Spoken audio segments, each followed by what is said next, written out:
টপিকেই যেহেতু আছি, হ্যাঁ আমার হ্যাঁ মনে হয় আমরা অ্যাপেলের ফাইনাল যে টপিকটা আজকে অ্যাপেল রিলেটেড সেটাতে চলে যাই। সেটা হচ্ছে গিয়ে অ্যাপেলের M1 এর একটা unpatchable vulnerability। Right so recently MIT রিসার্চাররা অ্যাপেলের M1 চিপসেটের একটা vulnerability খুঁজে পাইছে, যে vulnerabilityকে নাম দেওয়া হয়েছে হচ্ছে গিয়ে প্যাকম্যান। আর এই vulnerability গুলো নিয়ে আসলে আমরা মানে অনেক আগে থেকেই জানি। স্পেক্টার আর মেলডাউনের কথা তো আমরা যারা পিসি জগতে আছি তারা তো আর মানে it's nothing new for us. But the problem with this particular unpatchable vulnerability is that it's unpatchable. মানে ইন্টেল যেখানে হচ্ছে কি কোনো একটা মাইক্রোকোড দিয়ে স্পেক্ট্রার আর মেলডাউনের vulnerabilityটাকে ফিক্স করতে পারছিল, অ্যাপেলের পক্ষে নাকি এই জিনিসটা ফিক্স করা পসিবল না। হুম তো তো আহ, এই আহ, আর কি। তো যেটা হচ্ছে অ্যাটাকটা নাম আহ, আহ, আহ, যেটা আমরা জানতে পারলাম, এটা নাম দিছে প্যাকম্যান। এই জিনিসটা আসলে কাজ করে সামথিং কল পয়েন্টার অথেন্টিকেশন কোডটাকে গেস করে। এটা একটা হুম। ক্রিপ্টোগ্রাফিক সিগনেচার যেটা কনফার্ম করে যে অ্যাপটা ম্যালিশিয়াসলি অল্টার হয়েছে কি হয় নাই। তো এই কোডটাকে Yes. গেস করেই এই ম্যালওয়্যারটা কাজ করে।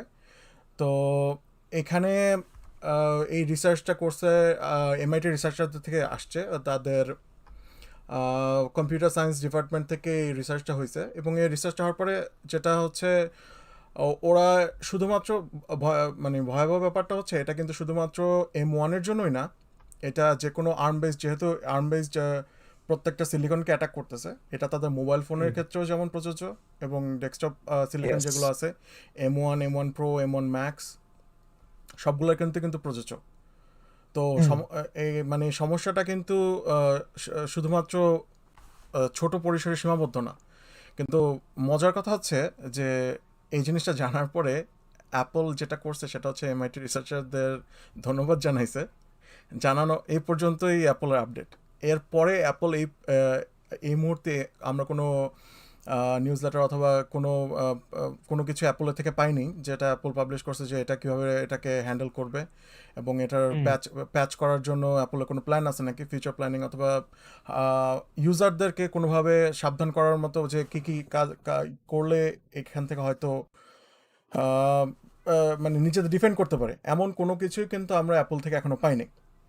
এবং এটাও বলে Yes. রাখা ভালো যে যেহেতু M2 চিপ এখনো M2 রিসার্চারদের হাতে যায়নি, তো M2-র কথা আমরা এখনো জানি না। তো হুম। M2টাকে এটা কিভাবে এক্সপ্লয়েট করবে এটা এখনো আমরা জানি না। তো এই তো তো আমি একটু অ্যাড করতে চাই এখানে, ঠিক আছে? হ্যাঁ আমি একটু অ্যাড করি। হ্যাঁ। সেটা হচ্ছে হলো এখানে প্যাক শব্দটা আসছে হচ্ছে পয়েন্টার অথেন্টিকেশন কোড, ঠিক হ্যাঁ আছে? হ্যাঁ এটাকে শর্ট করে বলে প্যাক।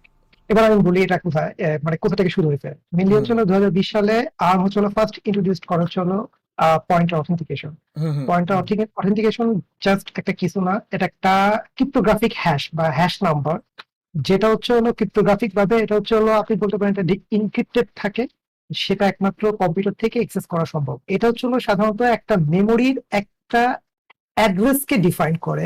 মেমোরির একটা স্থান, মানে যেখানে একটা মেমোরির ডাটা, যেখানে মানে আমরা যখন কম্পিউটার কোনো কিছু রান করি তখন অ্যাপ্লিকেশন কি করে তার বিভিন্ন ডাটা আমাদের র্যামের মধ্যে রাখে, এবং র্যামের যেখানে রাখে হুম সেখানের হুম একটা অ্যাড্রেসটাকে হচ্ছে হলো সে সবসময় কাজে লাগায়। অ্যাড্রেসের মাধ্যমেই সে ডাটাটাকে অ্যাক্সেস করে বা ওভাররাইট করে বা আপডেট করে ডিলিট করে। রাইট সেই ডাটাটার এক্সেসের অ্যাড্রেসটা হচ্ছে হলো একটা পয়েন্টার, ঠিক আছে? পয়েন্টারের মাধ্যমে কাজ যেহেতু করতেছে, তো আর্ম ভাবছে কি আমরা যদি এইটাকে ইনক্রিপ্টেড করতে পারি এই অ্যাড্রেসটাকে, হুম হুম তাহলে আমরা এটাকে আরো বেশি সিকিউর করতে পারবো।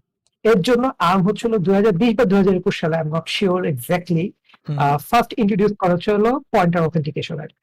এখন প্রবলেমটা হচ্ছে হলো এমন যেহেতু আর্মের উপর বেস করে করা, সেহেতু রাইট হচ্ছে হলো এমনে এই ফলটা আসলে এক্সিস্ট করতেছে। এখন এটা হচ্ছে হলো, আমি একবারে বলে দিই, অ্যাপল এটাকে বলছে কি এটা ডাজন্ট ম্যাটার। আর এটা হচ্ছে হলো টোটালি হার্ডওয়্যার লেভেলের করা, যেটা কোনোভাবে সফটওয়্যার দিয়ে বা সফটওয়্যার কোনো প্যাচ থেকে শুরু করে বা ফার্মওয়্যার আপডেট দিয়েও এটা সলভ করা পসিবল না, কারণ এটা আর্কি থেকেই ওরকম করে বিল করা, এটা আর্মের আর্কি থেকেই বিল করা ওটা। সো হুম। অ্যাপলের পক্ষে এটা কখনোই প্যাচ করে সলভ করা পসিবল না। কিন্তু Yes. অ্যাপল একটা জিনিস বলছে, সেটা হচ্ছে হলো কি আমি বলি আগে, কোন একটা হ্যাকার যদি ফার্স্ট হচ্ছে হলো মেমোরিটাকে অ্যাক্সেস করতে চায়, সেটা হুম কিন্তু অ্যাক্সেস করা প্রথমেই পসিবল না। তাকে কিন্তু আরো হ্যাকিং টেকনিক অ্যাপ্লাই করেই কিন্তু তার মেমোরিতে ঢুকতে হবে, এবং সে মেমোরিতে না ঢোকা পর্যন্ত পয়েন্টার অ্যাক্সেস বা পয়েন্টার অথেন্টিকেশন কোডকে কিন্তু সে অ্যাক্সেস করতে পারবে না। মানে হুম আমরা ফার্স্ট মানে সোজা ভাবে বলে দিতে পারি কি, প্যাকম্যান তখনই পসিবল যখন একজন একজনের পিসিতে, মানে একজনের হার্ডওয়্যারের মধ্যে র্যামের মধ্যে অ্যাক্সেস করতে পারতেছে, তখনই একমাত্র প্যাকম্যান পসিবল। মানে মেমোরি করাপশন ভালনারেবিলিটি এইটা বাদে কোনোভাবেই পয়েন্টার অথেন্টিকেশন কোডকে ট্রু অ্যাক্সেস করা পসিবল না। হুম। সো অ্যাপল বলছে কি, যেহেতু আমাদের M1 এবং আমাদের ম্যাক ওএস সেরকম ভাবে বিল্ড আপ করা একদম বেস লেভেল থেকে, যেখানে কোনোভাবেই মেমোরি করাপশন ভালনারেবিলিটি পসিবলই না। মানে অ্যাপেলের অপারেটিং সিস্টেম থেকে শুরু করে অ্যাপেলের হার্ডওয়্যার লেভেলে মেমোরিতে কোনো হ্যাকার যেহেতু ঢুকতে পারে না, সেহেতু প্যাকম্যানটা টোটালি কাজ, মানে প্যাকম্যানের কোনো অস্তিত্বই থাকতেছে না। তাহলে অ্যাপল এইটাই বলছে, এবং এইটাই বলে সে হচ্ছে হলো MIT-র রিসার্চারকে থ্যাংক ইউ বলছে। ওকে ওকে অ্যাপল আরেকবার প্রেস রিলিজে আরেকবারও বলছে কি, আমাদের কাস্টমারদেরকে এই নিয়ে কোনো টেনশন করার কোনো দরকার নেই, হুম হুম কারণ হচ্ছে হলো আমাদের ম্যাকওএস এবং M1 এ মেমোরি অ্যাক্সেস করার জন্য কোনো পথই ওপেন নেই হ্যাকারদের। ওকে সো প্যাকম্যানটা টোটালি এখানে আর আসতেছে না, মানে কনসিডারেশনের মধ্যেই আসতেছে না। Clear? Okay okay hmm, thank you অনেক ফর ক্লারিফাইং। তো হুম। এই ছিল প্যাকম্যান।